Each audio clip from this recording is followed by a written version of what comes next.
आगे बढ़े और आपको बताएं कि वफाकी हुकूमत के 17 से 20 ग्रेड तक के अफसरान की तनख्वाहों में फ़र्क कम करने का फैसला किया गया है। ज़राए के मुताबिक तनख्वाहों में 15% इजाफे का फार्मूला अभी फाइनल नहीं हुआ है। इस फार्मूले के हवाले से मज़ीद तफसीलात इकराम से जानेंगे। इकराम हमारे साथ ही हैं। इकराम, बताइएगा ये जो 20 से 17 ग्रेड तक के अफसरान की तनख्वाहों में फ़र्क कम करने का फैसला किया गया है, इसकी क्या तफसीलात हैं आपके पास? हकीकत जो 17 से 18 और 18 से 19 से 20% के 20 ग्रेड के जो अफसरान हैं उनके दरमियान पहले तनख्वाहों का हदफ जो होता था वो 10% तक होता था। अब जरा बढ़ गया है, जो 10% से ज्यादा के फर्क हो गया है।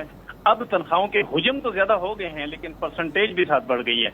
अब हुजम ज्यादा होने की वजह से हुकूमत को ये सहूलत हासिल हो गई है कि वो इस परसेंटेज को कम कर दे, ताकि जो मुख्तलिफ अफसरान हैं, मतलब 17 ग्रेड का जो अफसर है उसकी अगर तनख्वाह जो है 3.5 लाख है तो 3.5 लाख की बजाय वो 4 लाख कर दी जाए। लेकिन जो बड़े ग्रेड का अफसर है उसकी तनख्वाह में मामूली सा इजाफा कर दिया जाए, जो कि 18 ग्रेड है। इनकी तनख्वाहों में 15% इजाफे का फार्मूला अभी फाइनल तो नहीं हुआ, लेकिन तनख्वाहों और पेंशन में तब्दीली बजट से 4 दिन पहले तक फाइनल नहीं हो सकी। 4 तजावीज फाइनल होने में 3 माह लग गए। एक 16 ग्रेड के मुलाजिमीन को तनख्वाहों में फर्क का मसला तूल पकड़ गया।